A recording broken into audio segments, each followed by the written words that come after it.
Still live on Shouts on Y1025 FM. Ladies and gentlemen, it is 2:30 p.m. My name is Steve Zando and I'm here with the latest from the world of sports. Y Sports on YFM.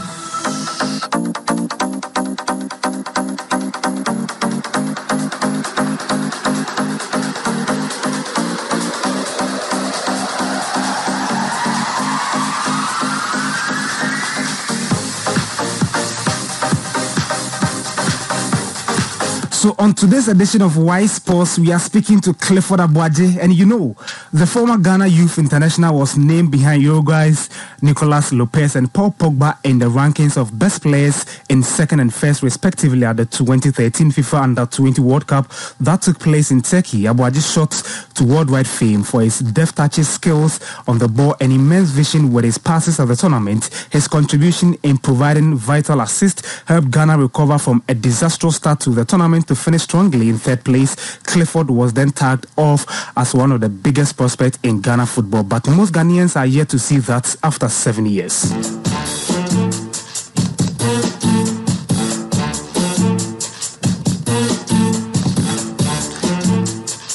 So we have Clifford on the line, far away in Mexico. Clifford, good afternoon. You're live on YFM.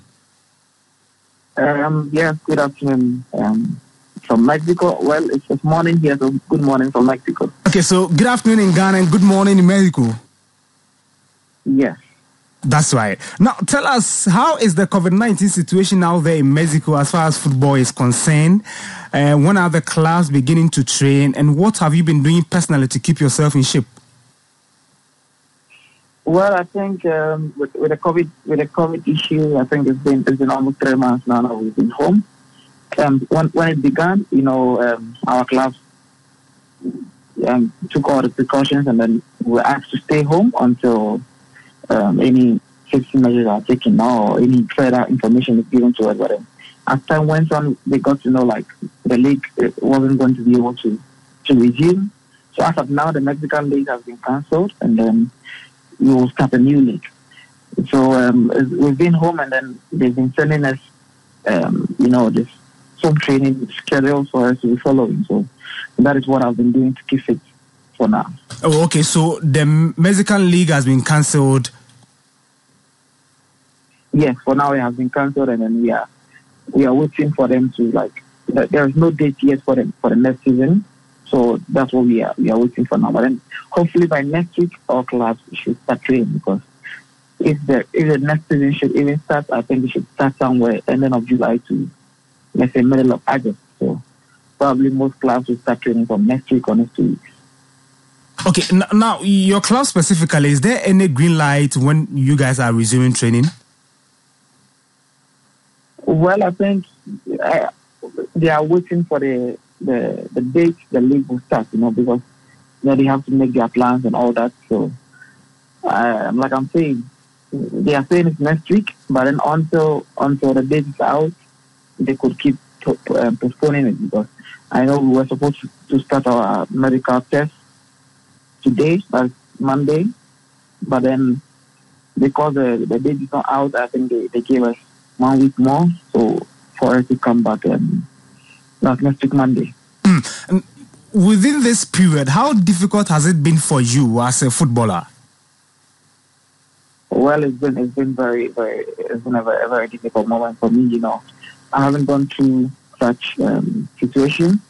This is different from probably you being injured and then you don't have to be training, and then you can't use your part of your body to train, right? But then there's a situation where you'll be at home.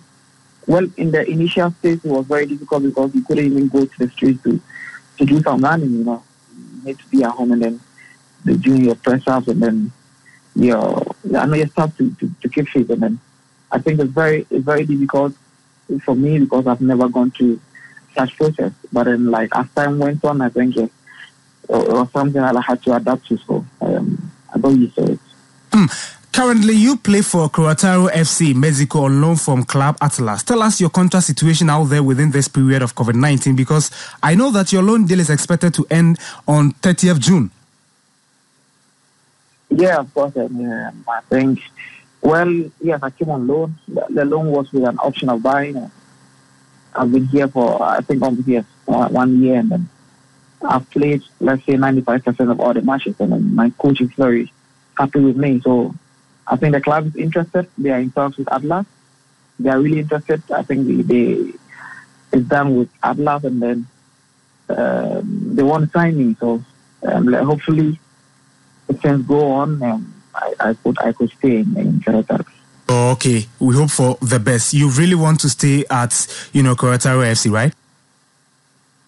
Well, for now, yes, like I'm saying, I've played almost all the matches since I came, and then I'm here with a coach who really likes me, like who has got the confidence in me for now. So going back to Atlas, I have only 6 months left. So I think yes, I could really continue with the good work I'm doing here. So I think that's the main reason why I would like to stay.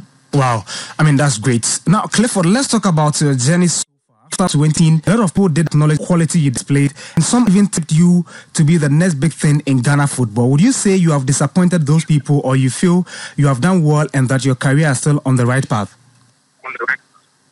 Well, for me personally, I think yes, I've done very well, and because I know it's a long career. There are so many things that I've gone through that probably people don't know.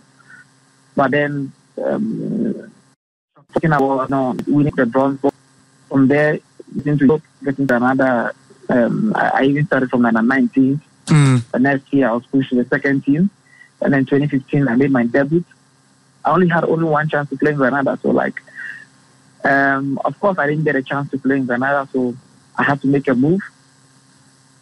So I came to Mexico to get a playing time, and then probably come back to Europe. So for me, I think it's a steady, a steady. People who know very well, they know my jump from the under-20s, from the highlights to the under-20 World Cup was for me, it was great. Well, it was a great feeling, like playing a World Cup, being the nobody, and all of a sudden getting all that world recognition, and like we said earlier, I think yes, everybody expected me to play in the top flight leagues in Europe. But then of course, yes, there are so many factors that people don't actually know. The comparison is there. Of course, yes, I played with the likes of Pogba and all the big names that came to the World Cup. But then, for me personally, I think yes, I'm in a steady progress, and I know I have a lot of years ahead of me in my career. I can still get to my full potential. Now, let's stay a bit longer on that decision to leave Europe for Mexico, from Granada to Mexico. A lot of people have said that was a wrong move. Was there not any other club in Europe that was chasing you as at the time the Mexican club came in for you? Yeah, I think, yes, probably that is what people, yes, that's the main question that people really were asking. Might probably be saying, yes, why didn't I stay in Europe? Yes, I think yes, it happens to other people. I know we have a lot of players in Ghana who probably choose to stay in Europe, and then, till they get their time. But then I was coming from 20, winning a bronze ball, being in Granada, and then, all these years, I only had one chance to play with the first team now. And then from there, there were new owners of the club, and I wasn't even playing with the first team. So you could see, from 2013 to 2015, 2016, that was 3 years along the line, And then it was like my career wasn't progressing. I could have gotten another club to be in Europe probably, but then if you're not playing in Granada, which club is going to take you to play? I don't know, because Granada was Udine. That was the club that really invested in me. So if your main club is not giving you the chance, then at that point, the main question was who was going to invest in me. So at that moment, looking at the chances I had, I think I had the Atlas move, which for me, I know in Africa we don't really follow the Mexican league. But then for me, doing my inquiry, I knew I could develop a lot here in Mexico and then go back to Europe. So that was the main reason why I came to Mexico. Clifford, I asked that question because as a player, your priority is to play for the senior national team, and this is something you are yet to achieve. What has gone wrong for you since Starlet's 2013? Of course, yes. It's every player's dream to play in the senior national team.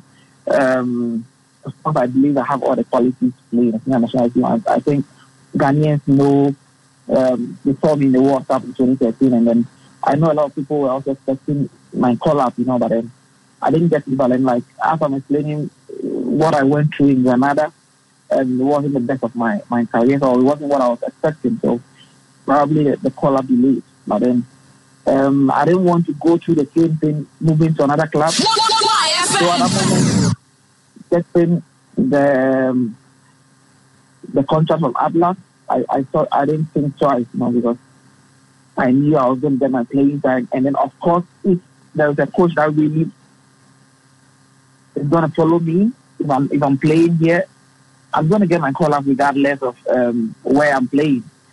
Because, of course, I did well in the World Cup, and everybody knows the kind of qualities I have. Of course, I'm still doing well. I'm playing regularly since I came here. But then, of course, if probably there was any coach that really had interest in giving me the call-up or giving me that sort of build-up, I think it would have happened, But then, of course, like I mentioned earlier, I have a lot of years ahead of me, and then I could still get my potential. I know if the right coach comes and then he's following me and I'm the kind of player or the caliber of player he thinks could fit into his team, I'm ever ready to join the senior national team and then do my work. So after Mexico, your next move will be back to Europe, right? Of course, that was the plan. That's the plan, and it's still intact.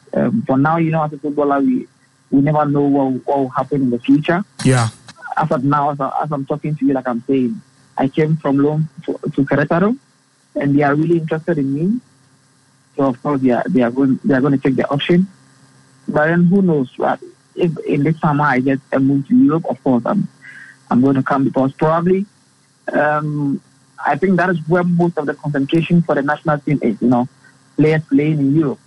But then if you compare the Mexican league to most of the clubs, most of the competition in the European countries, of course, I think the Mexican league is higher than probably most of them. Taking out the Spanish La Liga, the Italian league, the English Premier League, and then the German league, I think the Mexican league will compete with the remaining of all the leagues in Europe. Trust me. Okay, let me take you back to the Black Stars, because there is a new coach, CK Akono, and then Ghana is seeking to end its trophy drought for in about 38 years. Do you think he can do that? Oh, again, I'm talking about the new coach of the Black Stars, Coach CK Akono. Looking at his potential, can he end Ghana's trophy drought? And for 38 years, we are yet to win the AFCON tournament. Well, I believe he's a very good coach. I think looking at the way he has coached, I believe he can do the job. He's worked with most of the boys. I think he did a very good work in Kotoko. He has played in the national team. He has been there, and then he has the zeal of doing the job. I think sometimes it's about getting the right person who is ready to work. Yeah. For me, of course, if he's ready to work, and then he's going to be able to control his players, and then he's going to do his things right. Of course, I believe strongly that he can really go for the trophy. Okay, and how would you envisage your future with him as Black Stars coach? Are you expecting a call up under him? Of course. I know he's a young coach, and of course I know he will be looking into the young players. I know he's been in Accra, and then of course I know he has watched me play. So, well, I'm still working hard. I'm still praying, and then I'm just waiting for my opportunity. Of course, I know I'm not going to disappoint Ghanaians if I get the opportunity to play for the Black Stars. Anyway, Clifford, I'm going to ask you something, but this on a lighter note, because someone says I should ask you whether you were given any package in the form of cash after winning the bronze ball in Turkey. No. There wasn't any monetary prize involved. It was just a trophy. Oh, okay. Briefly on your local club here, I'm talking about Inter-Allies. Due to the current disposition of the club, do you think the club is on the right path? What I think, yes, we all know is that Inter-Allies has always been a very lucrative club who always, taking chance the young ones to be able to travel outside the country. And I think they are doing well in the Ghana Premier League since they qualified. So I'm sure they are on the good path, and then they have a lot of things to give Ghana football. Okay. Thank you very much, Clifford Aboagye, 2013 FIFA Under-20 Bronze Ball Winner. We are grateful. Okay. All right, so that was... Thank you also for this platform. Yeah.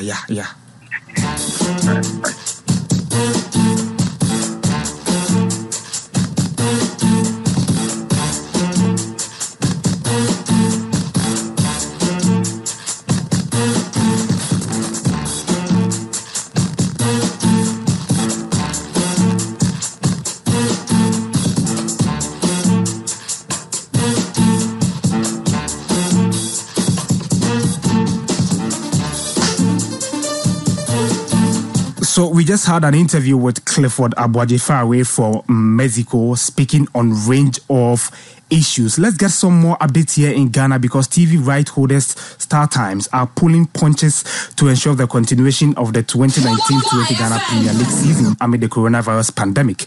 The Chinese-based firm is putting enormous pressure on the FA to ensure the season continues unabated. Star Times are bracing themselves for a significant drop in sales revenue for the rest of the season as brands pull campaign and slash marketing budgets for obvious reasons. Already, Ghanaian Premier League clubs have received a partly $30,000 as partial payment from Star Times.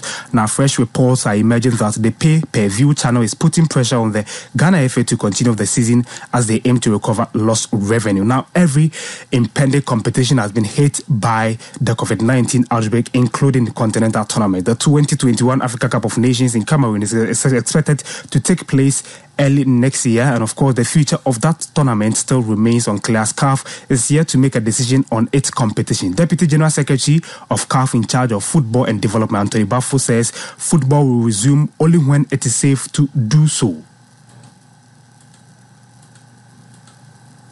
We have already created different scenarios, and of course also worst case scenarios. But don't forget, again, we are working in close collaboration with the WHO, and then also when we have better visibility in terms of when all the borders are being closed, when people can travel in a normal way, I think then the adequate organs, bodies, committees will then also take a decision according to the scenarios we provide.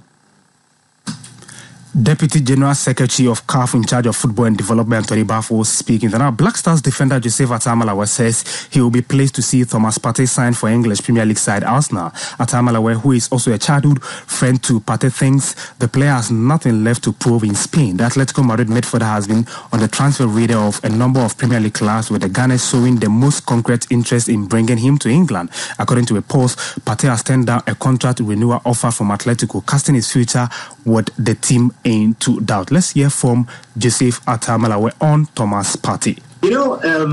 For me, what I would say is I'll be happy if he goes to Arsenal. I'll be very happy if he goes to Arsenal, because now he has done it all in Atletico, because now everybody knows Thomas Partey in Atletico. Everybody know him. You cannot say nothing against him in Atletico, because he's one of the best players in Atletico now. So he has done it all there. So I think he has to just move forward to a different league to do what he has been doing in Atletico, for people to see that it's not only Atletico that he can play, but he can also play different leagues as well. Joseph Atamala was speaking that way from Ghana, and Premier League referees and the assistants will be tested for coronavirus for the first time in the next 72 hours. The first one of testing will be carried out at each official's nearest Premier League training ground, with subsequent tests likely to be completed using home testing kits. It is hoped that match officials may be able to take charge of friendly games ahead of the return of the Premier League on June 17. Aston Villa take on Sheffield United in the first game of the restart before Arsenal face Manchester City later that day. The referee appointment for both games are expected to be announced later this week. Now, lastly, in Spain, and Real Madrid have confirmed that defender Nacho, has suffered a thigh muscle injury and is expected to be out for up to 3 weeks. Los Blancos will be without the 30-year-old for the first league game in over 3 months when they take on Eibar at the Estadio Alfredo Di Stefano on June 14.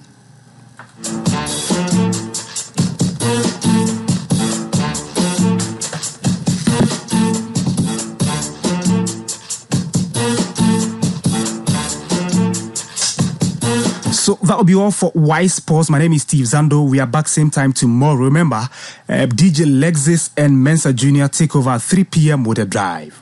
Unim say Tabia hand sanitizer ye 80% alcohol. Hey, 80%. For Tabia hand sanitizer, FIFA onsa ho. Na for cleaning all surfaces. Fre 0243 686 861. Tabia hand sanitizer. Stay alive. Malaria fever. No Tabia. Have I missed time?